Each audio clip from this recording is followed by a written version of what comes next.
Hello everyone, welcome to GS education classes. My name is Geeta. 23 जनवरी CTET paper 1 का analysis है ये। और इसमें आप देखेंगे कि जो आपके सब्जेक्ट्स हैं, मतलब सीडीपी हुआ, ईवीएस हुआ, ईवीएस पेडागोजी हुआ, और साथ में जो आपका मैथ्स और हिंदी है, इससे क्वेश्चंस किस प्रकार के आ रहे हैं, मतलब कि इजी है, मॉडरेट है या हार्ड पूछे जा रहे हैं। ठीक है, ये सब चीज़ें तो मैं डिस्कस करूंगी। साथ में आपको बताऊंगी किससे जो है ज़्यादा क्वेश्चंस आ रहे हैं, और साथ में कौन से टॉपिक से क्वेश्चन थोड़े चेंज करके आ रहे हैं। तो चलिए पहले 23 जनवरी के जो पेपर में पूछा गया था वो जान लेते हैं। तो सबसे पहले देख लीजिए कि आपका सीडीपी बोल रहे हैं कि बहुत ज़्यादा हार्ड नहीं आ रहा है, मतलब कि ठीक-ठाक क्वेश्चंस आ रहे हैं। लोग जो है 30 में से आराम से 23-24 जो है कर ले जा रहे हैं।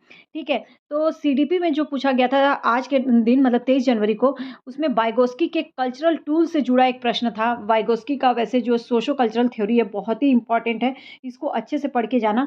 ठीक है, जो कल्चरल टूल है वो क्या है, सबसे पहले समझ जाइए कि कल्चर जो है प्ले करता है एक इम्पॉर्टेंट रोल बच्चे की जो एबिलिटी है, मतलब जो उसकी क्षमता है उसको शेप देने में, उसके बिहेवियर में चेंजेस लाने में। ठीक है, जो उसका इसमें वाइगोस्की का कल्चरल टूल की बात की गई है, तो कल्चरल टूल याद रखना कौन कौन से होते हैं। मैप होता है, साथ में आपका लैंग्वेज आ जाता है, ट्रेडिशन आ जाता है, बुक, मीडिया, ये सब चीज़ें जो है एक इम्पॉर्टेंट रोल प्ले करता है। ठीक है, बच्चे के बिहेवियर में चेंजेस लाने में। और नेक्स्ट क्वेश्चन जो इससे पूछा गया था जीन पियाजे से। जीन पियाजे it's very very important. Jean पियाजे की जो थ्योरी है उससे जो है हमेशा 3 से 4 क्वेश्चंस जो है पूछे जा रहे हैं। तो आप उसकी जो स्टेजेज़ हैं वो स्टेजेज़ अच्छे से याद कर लीजिएगा, वो किस एज से किस एज तक है वो चीज़ याद कर लीजिएगा। और उसके जो इम्पोर्टेंट आप देखेंगे तो मैंने चैनल पे बहुत अच्छे से जीन पियाजे को पढ़ा रखा है, उसको जो है आप अच्छे से पढ़ लीजिए, और उसके बाहर कुछ भी नहीं आने वाला है। ठीक, नेक्स्ट जो है आपका कोहलबर्ग के सिद्धांत से क्वेश्चन आया था। कोहलबर्ग बहुत इंपॉर्टेंट इसकी थ्योरी है। ठीक है, इसकी थ्योरी जो है नैतिक विकास का सिद्धांत वो, तो उसमें टिट फॉर टैट से रिलेटेड क्वेश्चन आपको बता दूं। टिट फॉर टैट मतलब जैसे को तैसा, जिसमें अगर एक बच्चा, अगर मैं एग्जांपल दूं तो एक बच्चा जैसे कि जाके दीवार पे टॉयलेट करता है, तो दूसरे बच्चे ने उसको देखा तो वो भी जाके दीवार पर जो दीवार पर क्या कर रहा है, टॉयलेट कर रहा है। तो जैसे को तैसा मतलब जैसा वो देखता है वैसे ही। एक बच्चे ने थप्पड़ मारा तो उल्टा वो भी, उसने भी जो है उल्टा क्या किया, थप्पड़ मार दिया। तो इससे रिलेटेड क्वेश्चन पूछा गया था, और ये किस में आता है, कन्वेंशनल स्टेज में।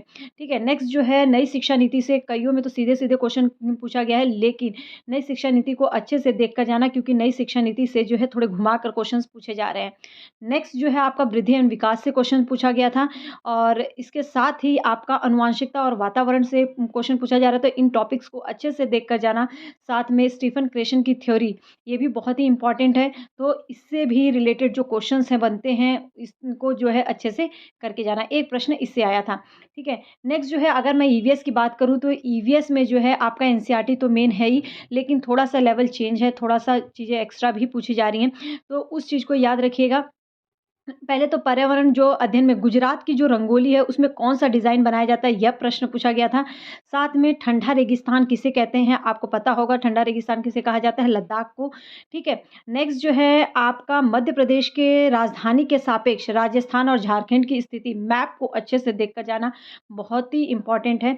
कौन-सा स्थान, यहाँ पर राजस्थान और झारखंड को पूछा गया था, आपका कुछ भी पूछ जाता है किसके सापेक्ष में। अगर मान लो दे दिया उत्तर प्रदेश के सापेक्ष जो है ये शहर किस दिशा में पड़ता है, किस इसकी स्थिति क्या है, तो वो भी ऐसी इस तरीके से पूछ सकता है। तो मैप जो है अच्छे से देख कर जाना। ठीक है, नेक्स्ट जो है बछेंद्री पाल से, बछेंद्री पाल कब माउंट एवरेस्ट पर चढ़ी थी, माउंट एवरेस्ट की ऊंचाई कितनी है, चेंज हो चुकी है, याद रखिएगा। ठीक है, तो वो भी आपको पता होना चाहिए। गोलकुंडा किले से भी एक प्रश्न पूछा गया था, और साथ में भोजन से संबंधित क्वेश्चन जो है क्वेश्चन आया था। अब नेक्स्ट जो है कर्नाटका और केरल कौन सी कोस्ट में है, पेडागॉजी की नई शिक्षा नीति से जुड़ा हुआ भी प्रश्न पूछा गया था। तो ये जो है किससे कौन-कौन से प्रश्न पूछे गए थे, मैं केवल वो बता रही हूँ। आपको इनको जो है देख कर जाना है, क्योंकि हो सकता है कि रिपीट भी क्वेश्चन्स हो जाते हैं। उस टॉपिक से रिपीट नहीं तो उस टॉपिक से रिलेटेड क्वेश्चन ज़रूर आ जाते हैं, क्योंकि पेपर जब बनता है तो अगर एक टॉपिक से डाल रहे हैं तो दूसरे पेपर में भी उससे रिलेटेड कुछ ना कुछ ज़रूर डालेंगे। नेक्स्ट देखते हैं, संगीत से प्रश्न पूछा गया था ईवीएस में। ये और साथ में एनसीईआरटी और प्रीवियस ईयर करना मत भूलिएगा, क्योंकि रिपीट भी होते। प्रीवियस ईयर मैं किसकी बात कर रही हूँ, जो 2021 में ऑनलाइन हुए थे। ठीक है, और एनसीईआरटी तो मेन है ही। नेक्स्ट हम बात करते हैं जो है हमारा मैथ्स। मैथ्स में जो है गणित में पैटर्न पर आधारित एक प्रश्न पूछा गया था उसके पैटर्न पर और दशमलव संख्याओं के योग को लेकर जो है प्रश्न पूछा गया था, बहुत ही ईज़ी आए थे, ठीक है। असेंडिंग ऑर्डर और डिसेंडिंग ऑर्डर ये भी बहुत ही ईज़ी है, तो इससे भी रिलेटेड प्रश्न एक किया गया था। नेक्स्ट जो है लाइन सिमेट्री से भी प्रश्न आया था, लाइन सिमेट्री का प्रश्न था, 1000 के अभाज्य गुणनखंड बताइए, ये क्वेश्चन था।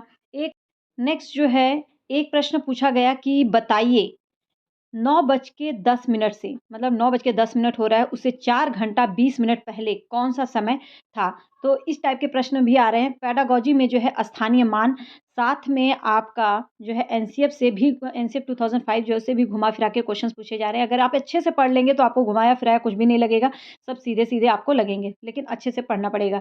हिंदी जो है ईज़ी टू मॉडरेट आ रही है, आपको बता दूँ अगर जो हमारा पैसेज है मतलब जो गद्यांश और पद्यांश है, गद्यांश लगभग 9 मार्क्स का और पद्यांश 5 मार्क्स का आता है।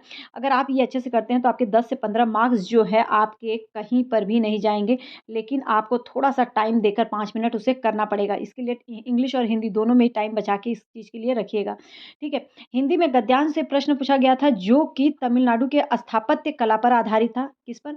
स्थापत्य कला पर आधारित था। नेक्स्ट जो है कविता जो थी, कविता जो है धुंध, कोहरा और प्रकृति से रिलेटेड जो है पूछी गई थी। मतलब जो है उसमें थी।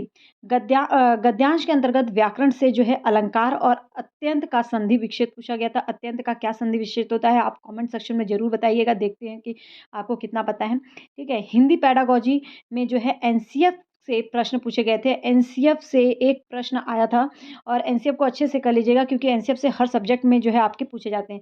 बहुभाषिकता और आकलन से भी प्रश्न पूछा गया था। याद रखिएगा बहुभाषिकता को हम जो है संसाधन के रूप में लेते हैं। बहुभाषिकता और आकलन से 2 से 3 प्रश्न जो है पेडागॉजी में पूछे गए थे। तो ये था जो 23 जनवरी के पेपर का एनालिसिस। अब इसके अकॉर्डिंग जो है आप पढ़ सकते हैं और मॉक टेस्ट लगाना मत भूलिएगा। जो टॉपिक आपका कमज़ोर है उससे जो है बार-बार रिवाइज़ कीजिए। अगर आपको वीडियो पसंद आए तो लोगों के साथ शेयर कीजिए ताकि और लोगों को पता चले। अगर आपको लगता है इससे हेल्प मिल रही है तो आप जो है चैनल को सब्सक्राइब कर सकते हैं। मैं यहाँ पे जो है डेली पेपर का एनालिसिस बताऊँगी। ठीक है? All the best for next exam.